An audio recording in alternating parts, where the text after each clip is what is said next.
In these next videos, we're going to talk about Christopher Columbus, a Renaissance figure who was born in Genoa, an Italian port city on the coast of Italy on the Mediterranean, up in the northern part, close to Milan, and exactly opposite Venice on the other side of Italy.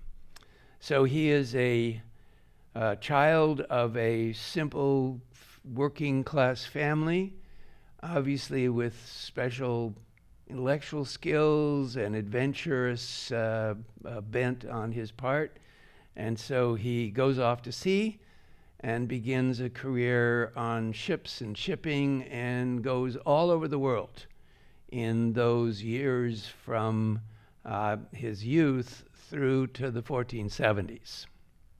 What about Columbus and Genoa? Well, the first thing it tells us is that this particular person who is going to be so important in world history is Italian, number one. That's not surprising because he has the entire Renaissance behind him. He has 100 years of Italian Renaissance studies. So that's one thing. And Italian as a center of navigation, no question, most important European country when it comes to navigation, and a background of navigators going back centuries and centuries and centuries. There's your map to show you where Genoa sits in Italy, way up in the north in the elbow, right at that coast, and then just beyond it to the west is the French Riviera, a very, very, very attractive natural port. You can see there in that picture in the bottom part, the port is just naturally perfect. It's like the San Francisco Bay. It couldn't be a better port. Here's just a satellite picture of it, and you can see that the mountains are behind it.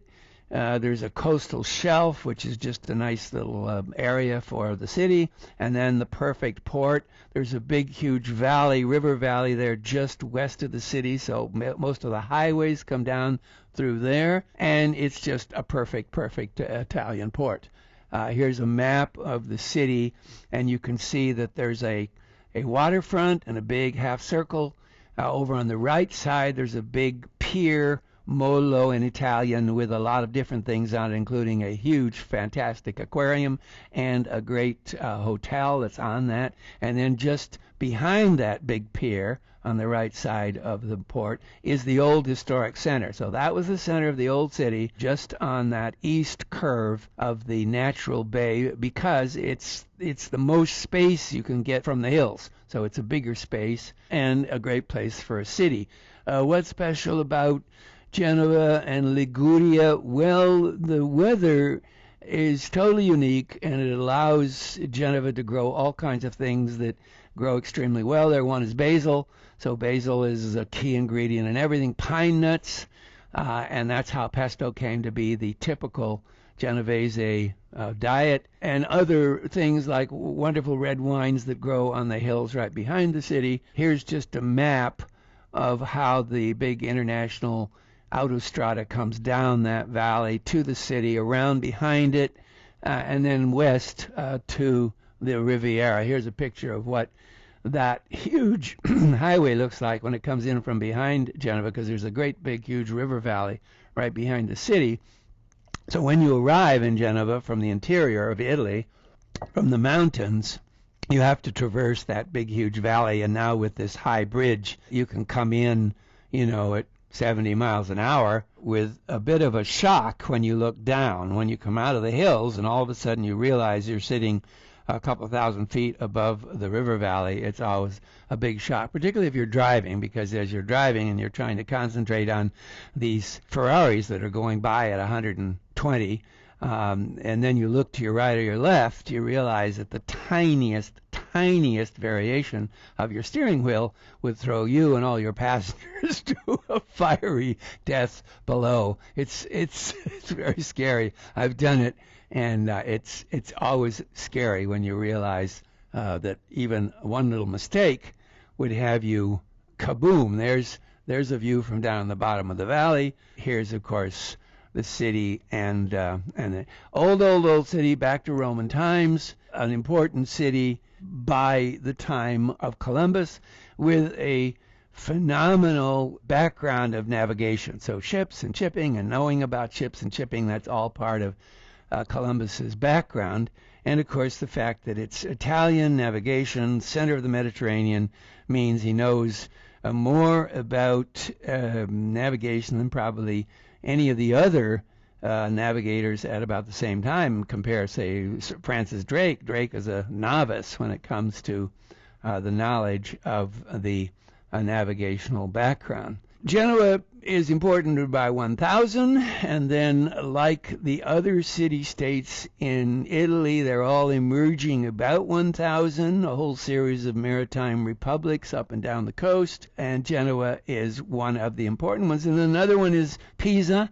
Pisa just down the coast from Genoa, lots of connections to Genoa. It's at Pisa that the whole complex maps are being produced, some of the best maps, some of the most important maps of the time. Pisa also is a Roman city, and here's the Carta Pisana, produced about 1275, and this map is the most advanced at the time. It'll be the basis of all the more advanced maps later, and that's of course part of his heritage. He knows all this stuff. He's growing up in Genova. His father and people around him know all this navigational stuff, and of course they know the maps. The Carta Pisana is a map made probably in somewhere in the 1100s, and then it's discovered in Pisa, and it will give the later navigation a basis for their navigation. Now, the next important thing that Columbus gets, because he's a Italian navigator from Genova, is the compass.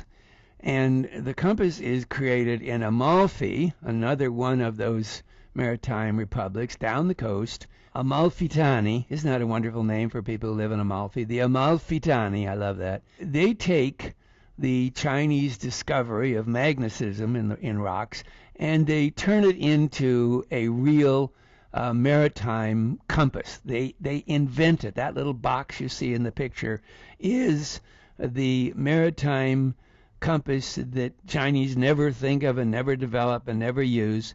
The first compass we know about is 1187. It's Amalfi, and it's in Amalfi that they figure out how to make this portable box, covered portable box with a north, south, east, and west, indicator, and then they could take it on a ship, have it on the ship in all weather, and sail at night. And we know for sure they're using the compass by the late 1200s. So in other words, Carta Pisana from Pisa, other aspects of shipping from multiple city-states, and with the compass now, plus knowledge of speed, plus knowledge of how long you've been sailing, allows you to chart a path, a straight path, and that's, of course, what Columbus is going to do. Now, the other thing Columbus and his boys are going to have to go on was a certain kind of ship called the Caravella, which came from Portugal. The word is Portuguese. It, of course, was a mixture of ships from all different kinds of cities and locations, but eventually created this perfect ship for a transoceanic exploration, not as a transport cargo or anything like that, but to do a good fast trip with maybe 100 men or even less. You used the Portuguese Caravella. The Caravella had been invented on rivers, up rivers, so this was an expansion, not a huge ship, but as you can see here, multiple types of sails, square sails, triangular sails called lateen, in this case, 5-mast sailing ship. And then also something that they had learned from the north, which was clinker built. This had taught them how to make stronger hulls, and therefore that came from Sweden and Norway and Denmark, and that is what was incorporated into these ships, so that by adding the triangular sail plus the square sail, and then have multiple sails on a relatively small ship, you could create a very, very successful. Here is exactly a drawing of Columbus's Santa Maria. Santa Maria was the biggest one. Here's a picture of Santa Maria recreation. As you probably know, we've had a lot of recreations of Columbus's ships in 1992.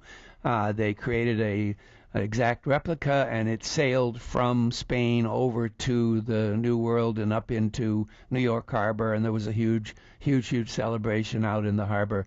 The Santa Maria was about 150 tons, 60 feet long, not very big. And of course, most of the men are going to be sleeping out on the deck a lot of the time. On the trip over, that's pretty easy to do because it's pretty mild, pretty easy going for the whole thing. Here's another drawing of La Nina, the second ship of the three, and then, of course, the Pinta. So here are our ships and our maps and our compass. We put all that together.